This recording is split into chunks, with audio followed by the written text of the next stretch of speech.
¿Hasta qué punto puede perseguirnos un recuerdo?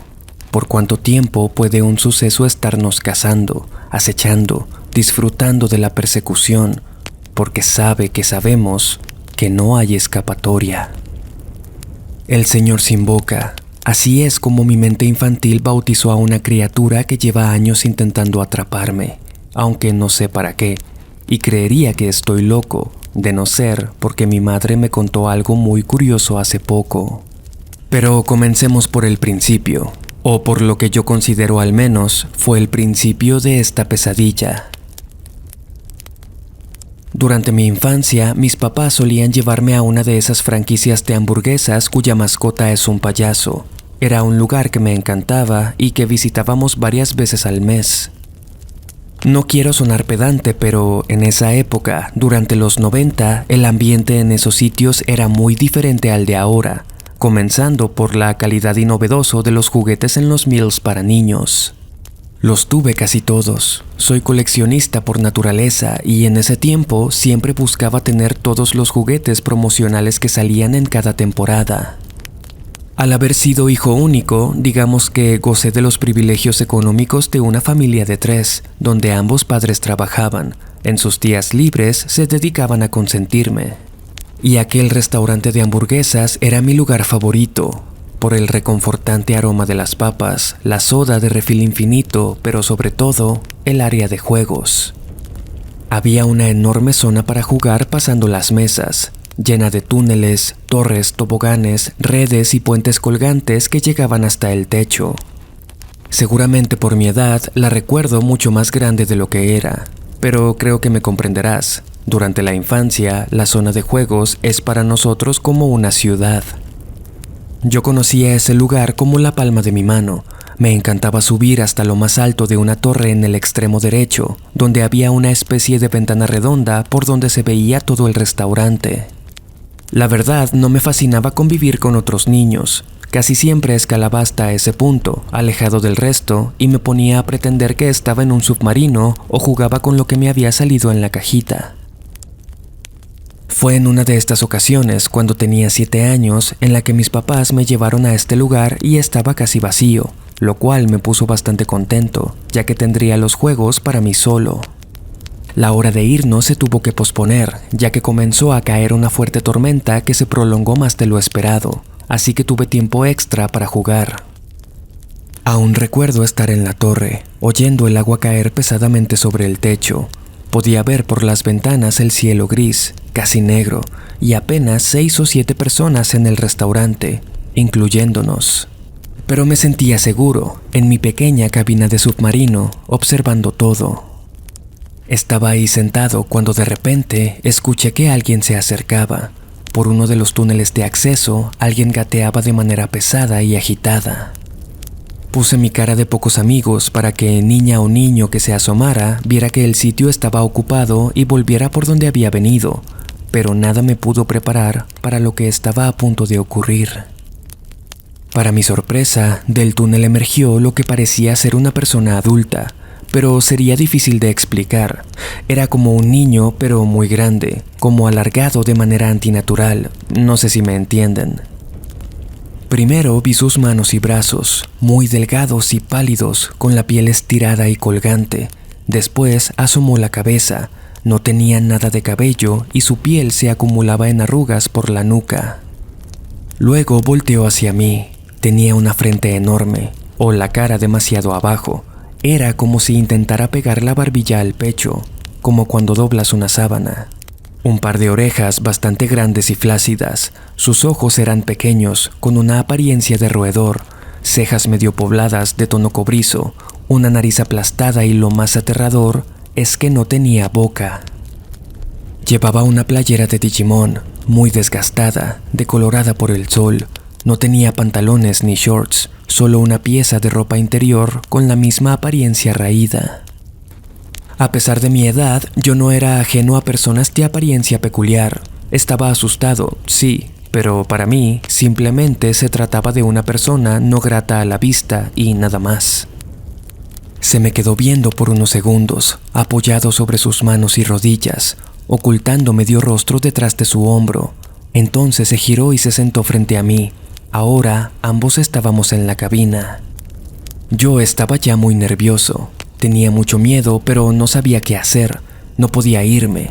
Él estaba en mi camino y me daba miedo voltear hacia la ventana para gritarle a mis papás, ya que no quería darle la espalda a aquella cosa.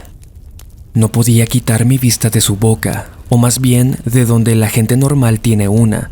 Estaba completamente liso, sin ningún tipo de abertura, marca o hendidura, ni siquiera una arruga. Aquella vez mi cajita había venido con una pokebola, dentro de la cual había una placa dorada con un Pokémon, y que yo sostenía en mi mano derecha. De repente, aquel ser extendió su mano, larga, huesuda. Aquella cosa parecía ser un anciano y un niño al mismo tiempo. Entre los dedos sostenía una placa dorada. Reconocí al personaje en ella. Era el que me había salido a mí. Entonces noté que mi placa ya no estaba en mi mano. No sé en qué momento la solté o cómo era posible que esa criatura la tuviera. Con un torpe gesto de cabeza me dio a entender que me la estaba devolviendo. Dudando, sintiendo mis manos hormiguear, extendí el brazo para tomarla. Cuando estaba a punto de hacerlo, dejó caer la placa, me tomó fuertemente de la muñeca y comenzó a jalarme hacia él. Ahí entonces comencé a gritar como loco, llamando a mis papás. Aquella cosa me jalaba con una fuerza enorme, y entre el escándalo pude escuchar una voz en mi cabeza. Voy a jugar contigo, voy a jugar contigo, voy a jugar contigo. Cerré fuertemente los ojos, empecé a patalear, a golpear su brazo con la mano que tenía libre. Una de mis patadas le dio en el rostro y se contrajo por un segundo. Aproveché ese momento para escapar de ahí, gateé lo más rápido que pude, pero él venía tras de mí, y mientras seguía escuchando aquella voz en mi cabeza. Voy a jugar contigo, voy a jugar contigo. Conforme me acercaba al exterior, podía escuchar los gritos desesperados de mi madre. Para cuando logré salir, mis padres ya estaban en la entrada del juego, alertados por mis gritos de horror. Me preguntaron qué pasaba y yo les dije que había un señor muy feo en los juegos y que me había querido llevar. Llegaron 2 empleados del lugar, quienes me observaron con extrañeza. Mi papá les exigió revisar el juego y averiguar quién estaba ahí, acosando a los niños. Recuerdo que mi madre estaba particularmente alterada. Me abrazaba con fuerza y no quería soltarme. Podía escuchar su corazón y respiración a toda velocidad. No encontraron a nadie en el juego, y para frustración de todos, ese fue el final del asunto. Creo que no necesito decir que no quise volver jamás a ese lugar. Tampoco que las pesadillas que siguieron me mantuvieron despierto por meses. Cada que cerraba los ojos veía su rostro, aquella criatura tétrica, hablándome sin tener boca. Comencé a mojar la cama. Tuve muchos problemas en la escuela y mis papás empezaron a llevarme con una terapeuta. No podría decir que eso me ayudó particularmente. Aquella doctora se dedicó por meses a convencerme de que lo que había visto no fue real. Pero yo estaba seguro de que lo fue y me rehusaba a negarlo. Esto solo me generó más problemas. La terapeuta le dijo a mis papás que comenzaran a castigarme cada que yo dijera que el hombre sin boca era de verdad. Me pesa admitirlo, pero esto funcionó. Prefería darle gusto a los adultos que quedarme sin televisión o sin computadora. Con los años, aquello fue quedando en el pasado.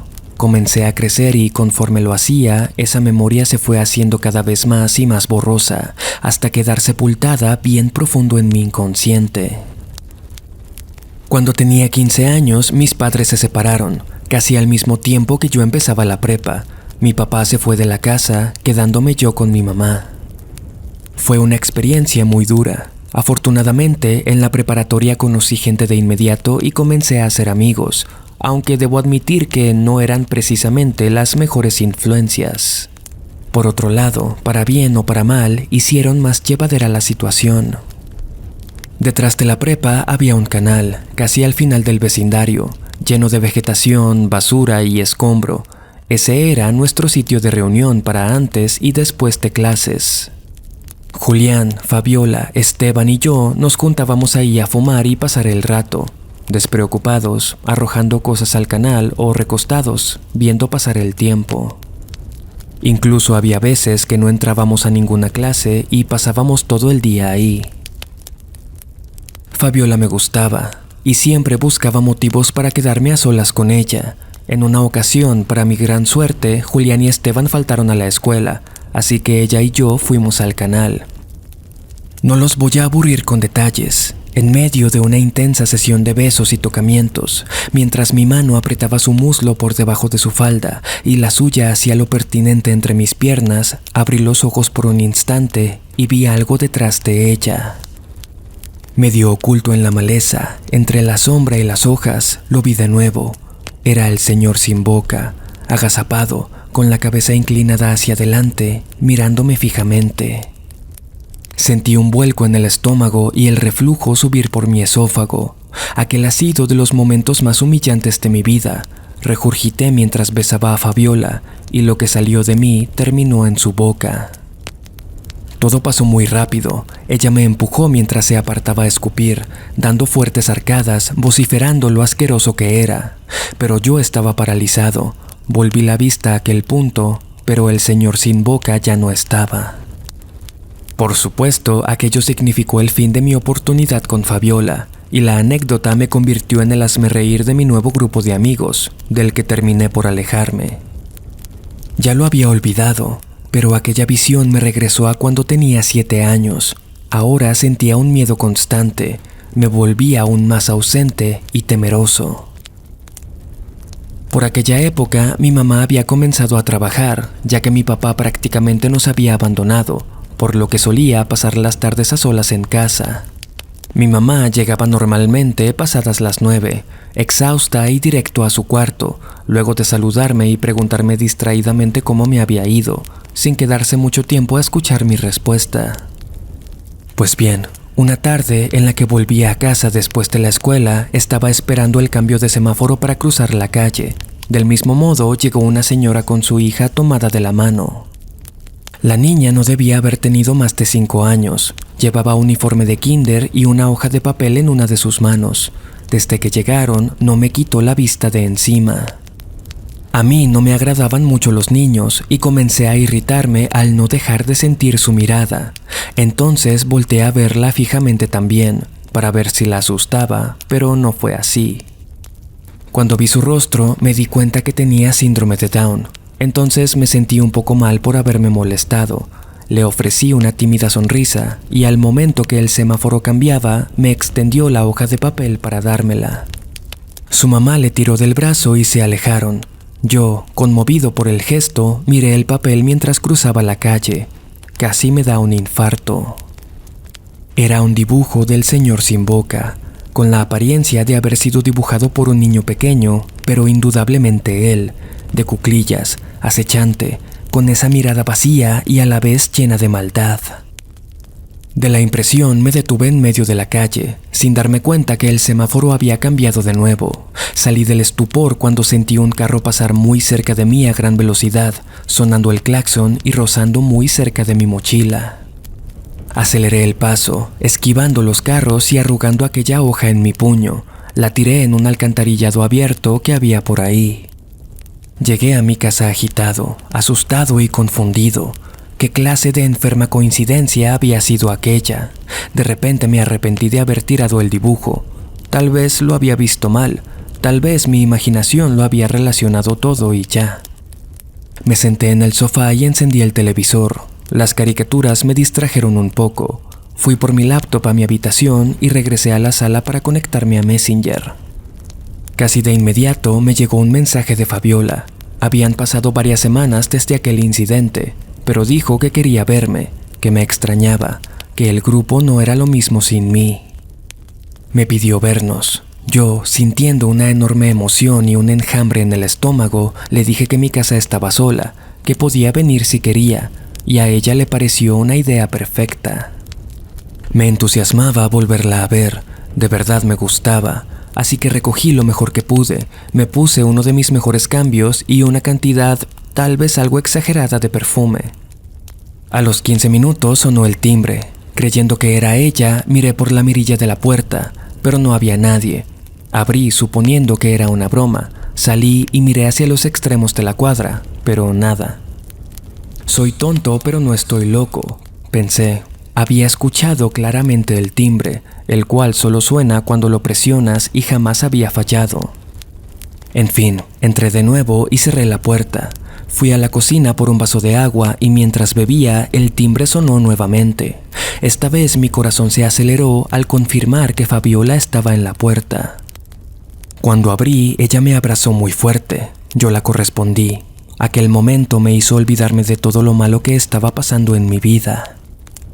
Nos sentamos en la sala y no perdimos un segundo. Nuestras hormonas alborotadas tomaron el control de la situación, en aquel sofá, frente a la televisión encendida. Nada pasó a mayores. Por fortuna, ambos teníamos la suficiente noción de madurez y responsabilidad para saber dónde detenernos. Al final, solo nos quedamos abrazados, a medio vestir, viendo la tele. Pasaban de las 5, pero no me importaba. Mi madre llegaría hasta las 10 y los papás de Fabiola también trabajaban. Veíamos un programa llamado Malcolm in the Middle. Yo estaba perdido en el momento, disfrutando su compañía, con la vista fija en la pantalla.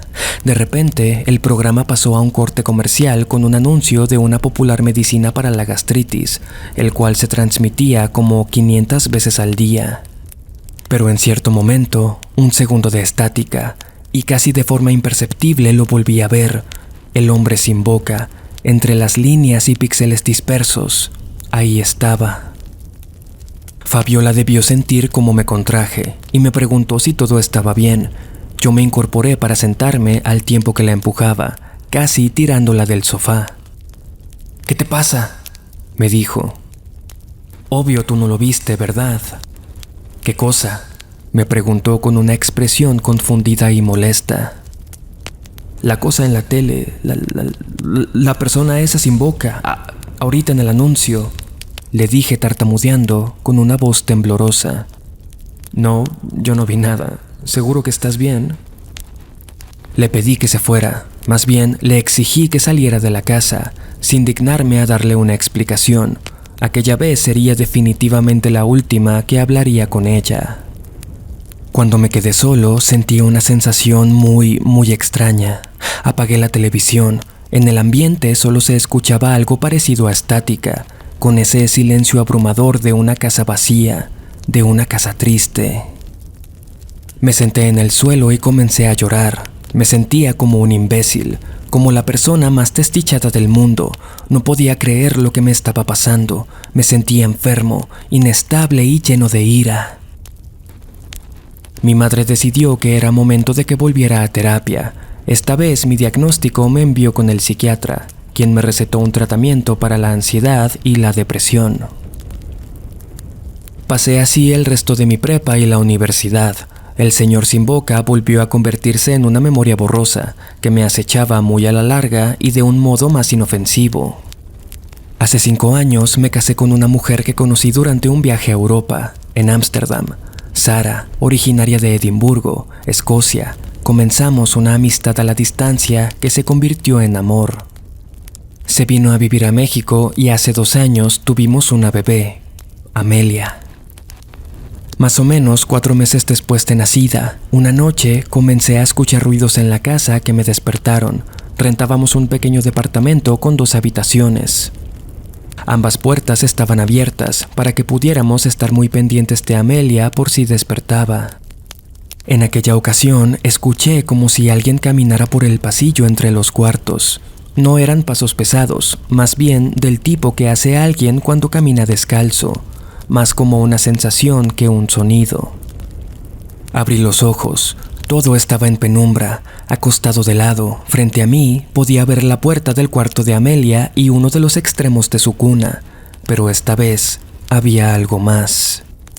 En la pared pude ver una sombra, una densa silueta cuya forma me resultó aterradoramente familiar. Mi corazón se aceleró y sentí unas fuertes ganas de vomitar. El peligro se sentía en el aire. Me levanté de inmediato. Esta vez se trataba de mi hija. Esta vez el miedo fue superado por el instinto de protección. Me dirigí de inmediato al cuarto y cuando entré, ahí estaba de nuevo. El señor sin boca, con las manos sujetando la cuna y el cuerpo inclinado hacia mi bebé, observándola muy de cerca. Comencé a gritarle, encendí la luz dispuesto a abalanzarme sobre aquella maldita cosa. El escándalo despertó a Sara, entró al cuarto con una expresión de horror mientras, según me dijo después, yo le gritaba al muro. Amelia también despertó y comenzó a llorar. De repente, como si hubiera salido de un trance, me encontré de rodillas en el suelo, con los puños hinchados de haber golpeado el piso. Sara detrás de mí, con Amelia en un brazo y con el otro intentando que yo reaccionara. Meses después se me diagnosticó esquizofrenia, padecimiento con el que mi esposa y mi hija me han ayudado a lidiar, impidiendo que me rinda. El señor sin boca tenía que ser un producto de mi imaginación, eso era todo. Mi mente crea visiones que son bastante reales, que se sienten muy reales. Sin embargo, la Navidad pasada tuve una conversación con mi mamá. Estaba de visita en la casa y Sara se había llevado a Amelia al supermercado. Recordando viejos tiempos, salió a la luz el señor sin boca. Le pregunté a mi mamá si lo recordaba, aquella vez en el restaurante, la primera vez que lo vi, y ella admitió tener algo que confesar. Esa vez yo estaba con tu papá, cuando de repente escuchamos tus gritos. Yo me di la vuelta muy rápido antes que tu padre y corrí hacia donde estabas. Ahí te pude ver, en aquella ventana donde siempre te quedabas, pero no estaba solo. Alcancé a ver algo, aunque no sé qué, pero parecía ser un brazo que te jalaba, y ahí comencé a gritar yo también porque alguien te quería llevar. Yo pienso que fue una persona, y tal vez el trauma que viviste provocó la enfermedad que tienes ahorita, pero no tiene sentido porque no encontraron a nadie en los juegos. Pero te juro, hijo, que yo vi un brazo jalándote.